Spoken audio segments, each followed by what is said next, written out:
Hey there. Welcome to my YouTube channel. Today, I'm going to tell you what are the 5 scary childhood stories that probably still give you nightmares. Being a kid is already terrifying. You're very small, you have no money, and you have very little control over anything in your life. Plus, there is a monster who lives in your closet and your parents refuse to believe you. Luckily, the monster is allergic to blankets. To make things worse, every kid must be subjected to the fun, holiday tradition of hearing ghost stories around Halloween, and at summer campfires, and at the back of the school bus, and during recess, and basically all the time constantly.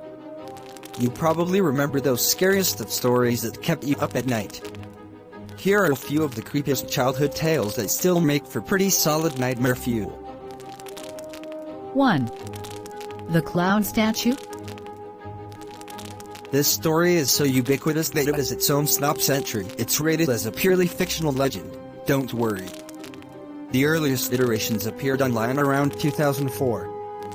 There are many different versions, but it usually goes a little something like this. A teen babysitter is looking after 2 children for the night. The parents ask her to watch TV upstairs, in their bedroom, once the kids are asleep, because the kids have been having nightmares and might wake up crying, or some similar excuse. The babysitter agrees, and puts the kids to bed without a problem. But when she enters the parents' bedroom, she sees a creepy, life-sized clown statue standing in the corner.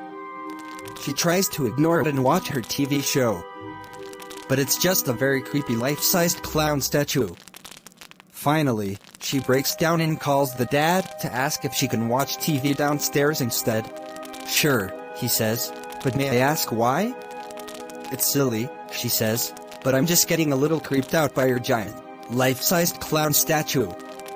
The dad is silent for a moment. Then he says, I'm calling the police. Grab the kids and get out of the house. We don't have a clown statue. 2. The hook. Honestly, when I was a kid this story was scary because of the hook-handed murderer, but now it's scary because of the asshole boyfriend. Most versions start with a couple in a car, parked way out on Lover's Lane or Makeout Point. They're listening to the radio and, naturally, making out, when a breaking news report comes on, alerting them that a hook-handed murderer has escaped from the nearby prison. The girl is freaked out and wants to go home. The boy insists that everything is fine, and keeps trying to kiss her. The girl puts her foot down and presumably gives her boyfriend a stern lecture about respecting her bodily autonomy, and the boyfriend begrudgingly agrees to leave. He drives away at top speed.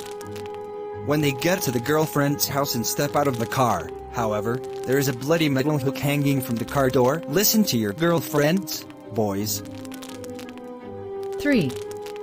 High beams. A lot of classic American horror stories do seem to involve young, vulnerable women in cars, don't they? In this one, a young lady is driving home late at night, when she notices a car driving awfully close behind her. He flashes his high beams. She drives faster, but he continues to tailgate her, flashing his high beams over and over. She finally reaches her exit, but he turns off the highway too, still flashing. Finally, she calls the police, who arrive just as she's pulling into her driveway. They drag the man out of the other car, but he's screaming for them to check in the back seat. So the officers point the gun in the woman's direction and fire, and a man falls out of her back seat, his hand still clutching a huge butcher's knife. The other driver was flashing his high beams every time he saw the man raise the knife. 4. The big toe. Look, this story is supposed to be scary because of the ghost, but it's really the cannibalism that puts it over the top. A kid finds a giant toe in the garden, so he pulls it up and gives it to his mother, who cooks it in a stew, and they eat it for dinner. Then, that night, the kid hears something calling out for its toe, and then a ghost pops up and eats the kid. Like I said, pretty tame ghost, but pretty buck-wild story of toe consumption. 5. Humans can lick too. Okay, I hated this one as a kid, and I only hate it more as an adult. I guess the writing on the wall trope comes from the Bible, which is cool and historical, but no thanks to the story itself. A little old lady, or sometimes a beautiful young woman, lives alone with her dog. She's easily frightened, so every night she sleeps with her dog under her bed. If she hears something scary, she puts her hand down and the dog licks it to comfort her. One night, she wakes to hear a dripping sound, but she reaches down to let the dog lick her hand, and she's reassured.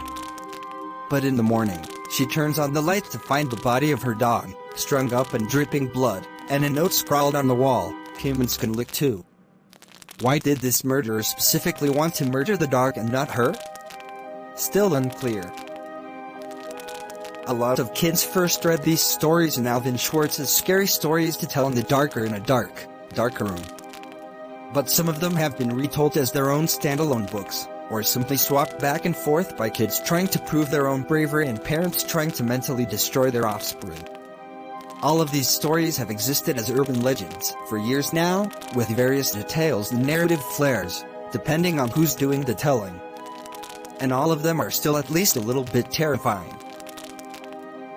Thank you for watching. I hope you like it. Bye.